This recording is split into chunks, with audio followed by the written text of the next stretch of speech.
நமது தூத்துக்குடி மாவட்டம் விடுதலை போராட்ட வீரர்கள் நிறைந்த மண் என்று சொன்னால் தமிழகம் மட்டுமல்ல இந்திய துணைக்கண்டத்திலேயே நமது கரிசலுக்கு மண்ணாக விளங்கும் என்ற பெருமைக்குரிய மாவட்டம் நம்முடைய மாவட்டம். இது ஊரறிந்த உண்மை, உலகறிந்த உண்மை. அந்த வகையிலே தான் சுதந்திர போராட்டத்துக்கு முதல் குரல் கொடுத்த வீரபாண்டிய கட்டபொம்மன் பிறந்த மண். புரட்சி கவிஞர் என்று சொன்னால் இன்றளவும் உள்ள இந்த கார் உள்ளளவும் கடல் உள்ளளவும்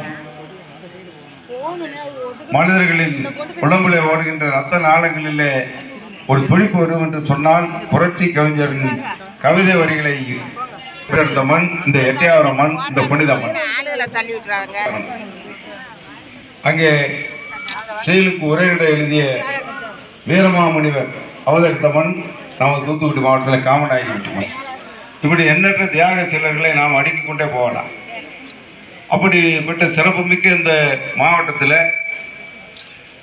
புரட்சி தலைவர் எம்ஜிஆர் வாழ்ந்த காலத்திலே தான், அவர் ஆட்சி செய்த காலத்திலே தான் 1981 இந்த பகுதியில் வாழ்கின்ற மக்களுக்கெல்லாம் தெரியும், மகாகவி பாரதியார் இந்த பிறந்த மண்ணிலே 100 விழாவை பார் போட்டுகின்ற அளவிற்கு உலகெங்கு வாழ்கின்ற தமிழர்களை அழைத்து வந்து பெரிய 100 விழாவை நடத்தி மகாகவி பாரதியார் புகழுக்கு புகழ் சேர்த்தவர் பொன்மன செம்மல் புரட்சி தலைவர் மக்கள் திலகம் மன்னாதி மன்னர் புரட்சி தலைவர் எம்ஜிஆர் அவர் அந்த விழாவை வெறும் விழாவாக நடத்தாமல் அந்த விழாவை நடத்திவிட்டு பாரதியாருக்கு ஒரு மணிமண்டபம், பாரதியார் பெயரில் பெண்ணுரிமைக்கு குரல் கொடுத்த புரட்சி கவிஞர் முதலாக இந்திய திருநாட்டில் என்று சொன்னால் மகாகவி பாரதியார்.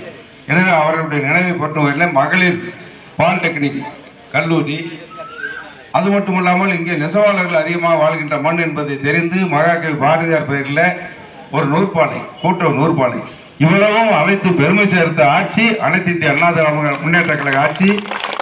பெருமை சேர்த்த முதலமைச்சர் பொன்மன செம்மல் புரட்சி தலைவர் எம்ஜிஆர். அதற்கு பிறகு புரட்சி தலைவி அம்மா அவர்கள் இதே மண்ணில் உமரப்புலவர் பாரதியார், உமரப்புலவர் பாரதியாருக்கு பெருமை சேர்த்தை போல அதிமுகத்தில் அம்மா அவர்கள் அமுதகவி உமரப்புலவருக்கு மணிமண்டபம் அமைத்து அவருடைய நினைவை போட்டவர்களை பெருமை சேர்த்தார்கள்.